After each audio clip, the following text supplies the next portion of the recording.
सुधांशु त्रिवेदी, एक सवाल उठाया कांग्रेस के नवनिर्वाचित सांसद ने कि आप राम को लाने की बात कर रहे थे, और विवेक जी ने भी इसी बात को बोला।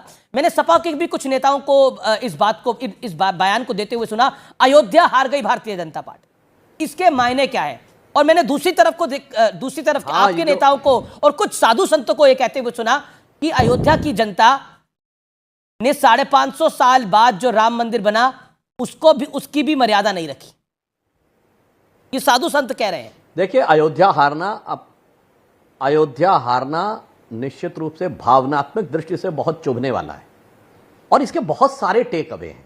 सिंपल नहीं है, सिर्फ राम मंदिर ही नहीं बना। अयोध्या में जितना डेवलपमेंट हुआ, आनुपातिक दृष्टि से भारत के किसी शहर में पिछले 5 वर्षों में इतनी कायाकल्प नहीं हुआ होगा जितना अयोध्या में हुआ। सड़कें बनी, रेस्टोरेंट बने, दुकानें बनी, एयरपोर्ट बना, रोजगार के इतने अवसर क्रिएट हुए, और भव्य राम मंदिर बना। पर यह टेक अवे बताता है, शायद यही कारण है कि 500 साल क्यों लग गए राम मंदिर को बनवाने में।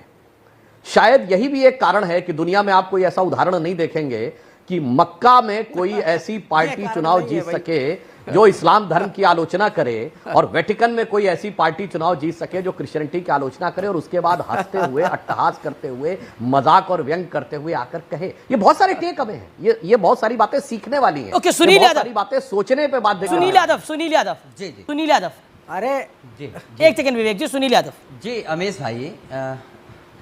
भाई, मैं सुधांशु जी को सुन रहा था। मैं भाजपा के बाकी लोगों में और इनमें थोड़ा सा अंतर मानता हूँ। कोई फर्जी संत कह दे अयोध्या के वासियों के बारे में, कोई बीजेपी का नेता कह दे, लेकिन अब सुधांशु जैसा मेंबर ऑफ पार्लियामेंट, इतना विद्वान आदमी अगर ये कह दे कि गलत किया है अयोध्या के लोगों ने। देखिए, आप सब कुछ करिए अमीश भाई, नहीं, मैंने ये नहीं कहा आप डेवलपमेंट करिए, हमारे लिए झूठ बोलिए, आप फर्जी बात करिए, लेकिन जानते हैं अयोध्या क्यों हारे हैं? केवल 2 कारण हैं।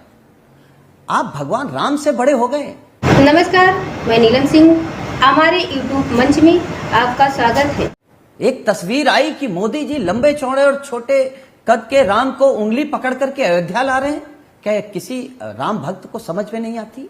एक, और दूसरी बात, इनका प्रत्याशी अयोध्या के अंदर यह कह देगा कि 400 पार करा दो, हम संविधान बदल देंगे। इनके अहंकार को पीडीए ने हराया है, माननीय अखिलेश यादव जी ने हराया है, और समाजवादी पार्टी ने हराया है। और अब तो समझ जाइए, अब तो जनादेश का सम्मान करिए। और जहां तक सवाल अमीश भाई सरकार का है, तो मुझे लगता है हमसे ज्यादा जानकारी आपके सूत्र बताते होंगे, कौन क्या मांग रहा है, कौन क्या नहीं मांग रहा है, कौन होगा, कौन नहीं होगा। लेकिन एक बात मैं स्पष्ट कह दूं कि कम से कम माननीय अखिलेश यादव जी ने भारतीय जनता पार्टी का और दिल्ली सरकार का एक ऐसा इलाज किया है कि अब उस सरकार में कम से कम भय नहीं होगा, नफरत की बात नहीं होगी, तानाशाही नहीं होगी, अहंकार नहीं होगा, किसानों पर थार नहीं चढ़ेगी, किसान पर गोली नहीं चलेगी। अब तो इनको जाति जनगणना करानी पड़ेगी। अब पिछड़ों का आरक्षण नहीं छीन सकते ये। अब पिछड़ों का आरक्षण तो बीजेपी छीन भी नहीं रही थी। पिछड़ों का आरक्षण बीजेपी कब छीन रही थी? जहां तक 400 की बात है, ये तो जानकारी नहीं है। नहीं, पर पिछड़ों का आरक्षण कब बीजेपी ने छीना? Point number 1। पॉइंट नंबर 2, अगर 400 पार की बात की तो बीजेपी के पास तो 400 ही थे 10 सालों में अपने अलायंस पार्टनर के साथ। अरे आप सुनिए, आप तो इतने बड़े पत्रकार हैं, उत्तर प्रदेश की खबर नहीं है? अरे उत्तर प्रदेश में 69,000 शिक्षक भर्ती, पूरा ओबीसी का आरक्षण खा गई योगी आदित्यनाथ, भारतीय जनता पार्टी की। ठीक है, सुधांशु त्रिवेदी जवाब, सुधांशु त्रिवेदी इस बात का जवाब। Okay, let Sudhanshu Trivedi reply. और एक बात और लास्ट में देखिए, जी, कह लीजिए बोलिए सुधांशु, आपकी बारी है। सुनील जी कह लीजिए, अपनी बात पूरी कर लीजिए। हाँ, देखिए जी। दूसरी बात, मैं केवल एक बात कहूंगा, आप अंक कितने भी जोड़ लीजिए, अब ये जो नई सरकार होगी, इस सरकार को चलाने के लिए अहंकार छोड़ना पड़ेगा और भ्रष्टाचार छोड़ना पड़ेगा जी, और झूठ छोड़ना पड़ेगा। ये 3 चीजें छोड़नी पड़ेंगी।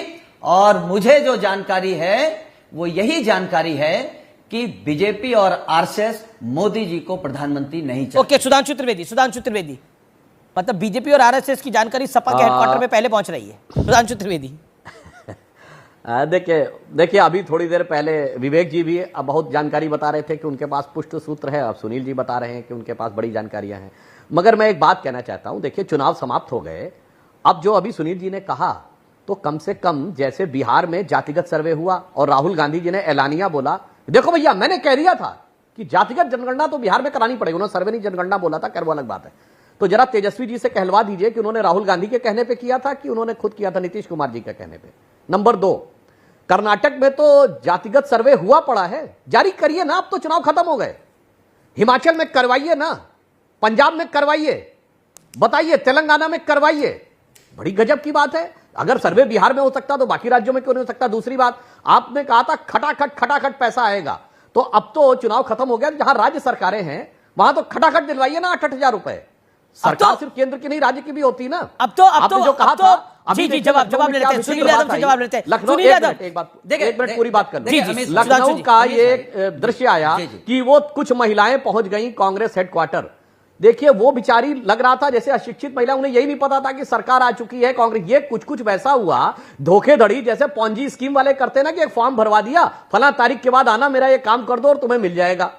तो मेरे भाई अब कम से कम अपने वादे पूरे करिए। जहां राज्यों में सरकार है वहां कहिए हम इतना अनाज देंगे, हम इतना ये देंगे। या ये सिर्फ चुनाव के लिए था? न पहले दिया था, न राज्य सरकारों में दे रहे हैं, केवल चुनाव के लिए ये किया था। इसलिए अब ईमानदारी से जहां सरकार है वहां मॉडल बना के दिखाइए ना, जैसे हमने गुजरात में मॉडल। लेकिन ये बात तो सच है कि लखनऊ में कुछ मुस्लिम महिलाएं, मुस्लिम बहनें वहां पर पहुंची और उन्होंने डिमांड करी कि 1-1 लाख रुपए खटाखट दीजिए। लेकिन आपने जवाब दिया सफाचट अभी नहीं है, दे दीजिए अब उनको 1-1 लाख रुपया। देखिए ऐसा है, अमेश जी जो बात भारतीय जनता पार्टी के प्रवक्ता कह रहे हैं, मैं तो सहमत हूं ना, मैं कहां भाग रहा हूं। समाजवादी पार्टी जो वादा करेगी 2027 में उत्तर प्रदेश में सरकार बनने के बाद एक वादा पूरा होगा, जाति सर्वे का भी। और जो आज आपका, मैं आपको इसलिए धन्यवाद दे रहा हूं अमीश भाई, आज जो आपका विषय है ना वो सेकुलर है, वो समाजवादी पार्टी का नारा है, जिसकी जितनी संख्या भारी उसकी उतनी हिस्सेदारी।